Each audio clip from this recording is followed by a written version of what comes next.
നമസ്കാരം. Revenue information ബ്യൂറോയിലേക്ക് സ്വാഗതം. പ്രധാന വാർത്തകൾ. സംസ്ഥാനത്ത് തദ്ദേശ സ്വയംഭരണ സ്ഥാപനങ്ങളിലേക്കുള്ള പൊതുതെരഞ്ഞെടുപ്പ് നടപടികൾ ആരംഭിച്ചു. തദ്ദേശ തെരഞ്ഞെടുപ്പ് ഹരിതചട്ട പാലനം സംശയങ്ങളും മറുപടികളും ഹരിതചട്ടം ഹാൻഡ്ബുക്ക് പുറത്തിറക്കി. ഹരിതചട്ടം കർശനമായി പാലിക്കണമെന്ന് സംസ്ഥാന തെരഞ്ഞെടുപ്പ് കമ്മീഷൻ. സംസ്ഥാനത്ത് തിരഞ്ഞെടുപ്പ് നടക്കുന്നത് 1199 തദ്ദേശ സ്വയംഭരണ സ്ഥാപനങ്ങളിൽ. വാർത്തകൾ വിശദമായി. സംസ്ഥാനത്ത് തദ്ദേശ സ്വയംഭരണ സ്ഥാപനങ്ങളിലേക്കുള്ള പൊതു തെരഞ്ഞെടുപ്പ് ആരംഭിച്ചു. തെരഞ്ഞെടുപ്പ് 2 ഘട്ടങ്ങളിലായി നടക്കും. ഡിസംബർ 9, 11 തീയതികളിലാണ് പോളിംഗ്. തിരുവനന്തപുരം, കൊല്ലം, പത്തനംതിട്ട, ആലപ്പുഴ, കോട്ടയം, ഇടുക്കി, എറണാകുളം ജില്ലകളിൽ ഡിസംബർ 9-നും, തൃശൂർ, പാലക്കാട്, മലപ്പുറം, കോഴിക്കോട്, വയനാട്, കണ്ണൂർ, കാസർഗോഡ് ജില്ലകളിൽ ഡിസംബർ 11-നും രാവിലെ 7 മുതൽ വൈകുന്നേരം 6 വരെയാണ് വോട്ടെടുപ്പ് നടക്കുക. ഡിസംബർ 13-നാണ് വോട്ടെണ്ണൽ. സംസ്ഥാന തിരഞ്ഞെടുപ്പ് കമ്മീഷൻ ഓഫീസിൽ നടന്ന വാർത്താ സമ്മേളനത്തിൽ കമ്മീഷണർ ഇക്കാര്യം അറിയിച്ചു.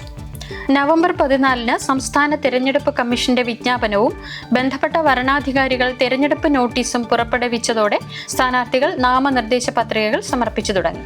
നവംബർ 21 വരെയാണ് നാമനിർദ്ദേശ പത്രിക സമർപ്പിക്കാനുള്ള സമയം. നാമനിർദ്ദേശ പത്രികകളുടെ സൂക്ഷ്മ പരിശോധന നവംബർ 22-ന് നടക്കും. നവംബർ 24 വരെ സ്ഥാനാർത്ഥിത്വം പിൻവലിക്കാം. ഡിസംബർ 18-ന് തിരഞ്ഞെടുപ്പ് നടപടികൾ പൂർത്തിയാകും. തദ്ദേശ തെരഞ്ഞെടുപ്പ് ഹരിതചട്ടം ഹാൻഡ്ബുക്ക് പുറത്തിറക്കി.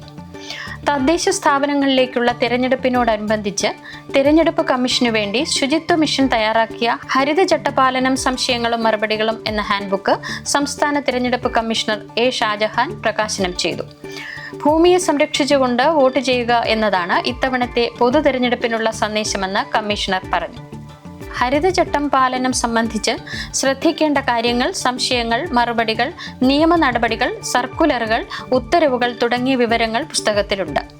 സംസ്ഥാന തിരഞ്ഞെടുപ്പ് കമ്മീഷൻ ഓഫീസിൽ നടന്ന ചടങ്ങിൽ തദ്ദേശ സ്വയംഭരണ വകുപ്പ് സ്പെഷ്യൽ സെക്രട്ടറി TV അനുപമ, ശുചിത്വ mission executive director UV Jose, commission secretary BS Prakash, clean Kerala company limited managing director GK Suresh Kumar, മലിനീകരണ നിയന്ത്രണ ബോർഡ് ചെയർപേഴ്സൺ S ശ്രീകല തുടങ്ങിയവർ പങ്കെടുത്തു.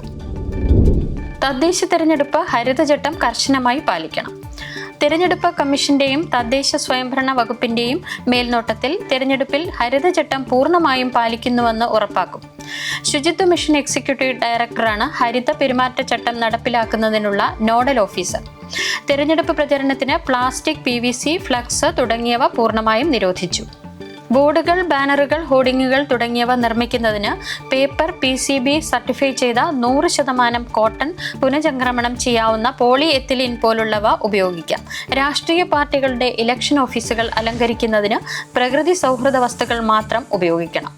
പോളിംഗ് ബൂത്തുകൾ, വോട്ടെണ്ണൽ കേന്ദ്രങ്ങൾ, പരിശീലന ക്യാമ്പുകൾ എന്നിവിടങ്ങളിൽ സ്റ്റീൽ, ചില്ല, സെറാമിക് പാത്രങ്ങൾ മാത്രമേ ഭക്ഷണപാനീയ വിതരണത്തിന് ഉപയോഗിക്കാവൂ. പ്ലാസ്റ്റിക് ബോട്ടിലുകൾ, തെർമോക്കോൾ, കപ്പുകൾ, പ്ലാസ്റ്റിക് പാഴ്സലുകൾ തുടങ്ങിയവ പൂർണ്ണമായും ഒഴിവാക്കണം. തെരഞ്ഞെടുപ്പ് പ്രചരണങ്ങൾക്കും ഔദ്യോഗിക പരസ്യങ്ങൾക്കും പരിസ്ഥിതി സൗഹൃദ വസ്തുക്കൾ മാത്രമേ പാടുള്ളൂ. പോളിംഗ് ബൂത്തുകൾ, വോട്ടെണ്ണൽ കേന്ദ്രങ്ങൾ എന്നിവയുടെ ക്രമീകരണത്തിനും ഇലക്ഷൻ സാധന സാമഗ്രികളുടെ കൈമാറ്റത്തിനും പ്ലാസ്റ്റിക് വസ്തുക്കളുടെ ഉപയോഗം നിയന്ത്രിക്കും. ഭക്ഷണത്തിന് പ്ലാസ്റ്റിക് പാഴ്സലുകൾ ഒഴിവാക്കി പകരം വാഴയിലയിലോ പാത്രങ്ങളിലോ പാഴ്സലുകൾ തയ്യാറാക്കണമെന്നും നിർദ്ദേശമുണ്ട്.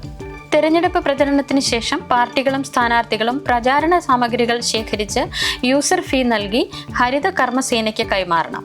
അല്ലാത്ത പക്ഷം തദ്ദേശ സ്വയംഭരണ സ്ഥാപനങ്ങൾ അത് നീക്കം ചെയ്ത് ചെലവ് സ്ഥാനാർത്ഥികളിൽ നിന്ന് ഈടാക്കും. പോളിംഗ് സ്റ്റേഷനുകളിലും വിതരണ സ്വീകരണ വോട്ടെണ്ണൽ കേന്ദ്രങ്ങളിലും വോട്ടെടുപ്പ്, വോട്ടെണ്ണൽ ദിവസങ്ങളിൽ ജൈവ, അജൈവ വസ്തുക്കൾ നിക്ഷേപിക്കുന്നതിന് വേണ്ട ബിന്നുകൾ സ്ഥാപിക്കുന്നതിന് അതത് തദ്ദേശ സ്ഥാപന സെക്രട്ടറിമാർക്ക് നിർദ്ദേശം നൽകിയിട്ടുണ്ട്. തെരഞ്ഞെടുപ്പിന് ശേഷം തദ്ദേശ സ്വയംഭരണ സ്ഥാപനങ്ങളുടെ നേതൃത്വത്തിൽ ക്ലീൻ കേരള കമ്പനി, ഹരിത കർമ്മസേന, സന്നദ്ധ സംഘടനകൾ, വിവിധ രാഷ്ട്രീയ പാർട്ടികൾ തുടങ്ങിയവയുടെ സഹായത്തോടെ ഇലക്ഷനുമായി ബന്ധപ്പെട്ട പാഴ്വസ്തുക്കൾ നീക്കം ചെയ്യണം. പൊതുപരിപാടികളിൽ ശബ്ദ മലിനീകരണം ഒഴിവാക്കുകയും പടക്കം, വെടിക്കെട്ട് തുടങ്ങിയവ നിയമാനുസൃതമായി മാത്രം ഉപയോഗിക്കണമെന്നും മാർഗനിർദ്ദേശത്തിൽ പറയുന്നു. സംസ്ഥാനത്ത് തിരഞ്ഞെടുപ്പ് നടക്കുന്നത് 1199 തദ്ദേശ സ്വയംഭരണ സ്ഥാപനങ്ങളിൽ. സംസ്ഥാനത്ത് നിലവിലുള്ള 1200 തദ്ദേശ സ്ഥാപനങ്ങളിൽ മട്ടന്നൂർ നഗരസഭ ഒഴികെയുള്ള 1199 തദ്ദേശ ഭരണ സ്ഥാപനങ്ങളിലേക്കാണ് ഡിസംബർ 9, 11 തീയതികളിലായി പൊതുതെരഞ്ഞെടുപ്പ് നടക്കുന്നത്.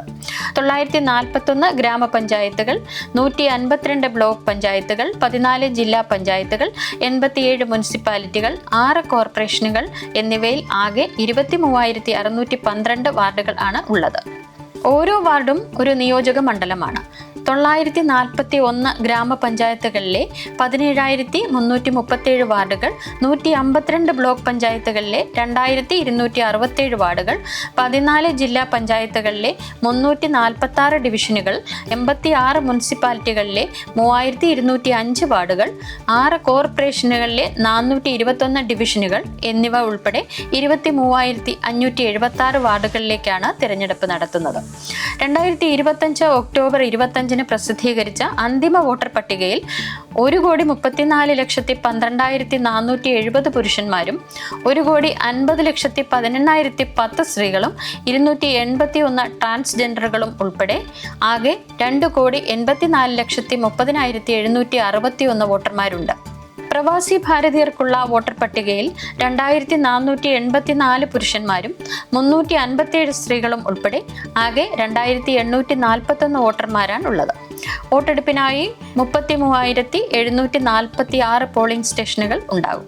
ഗ്രാമ, ബ്ലോക്ക്, ജില്ലാ പഞ്ചായത്തുകളിലേക്കുള്ള വോട്ടെടുപ്പിനായി 28,127 പോളിംഗ് സ്റ്റേഷനുകളും, നഗരസഭകളിലേക്കായി 3,604 പോളിംഗ് സ്റ്റേഷനുകളും, കോർപ്പറേഷനുകളിലേക്കായി 2,015 പോളിംഗ് സ്റ്റേഷനുകളും ആണ് ഉള്ളത്.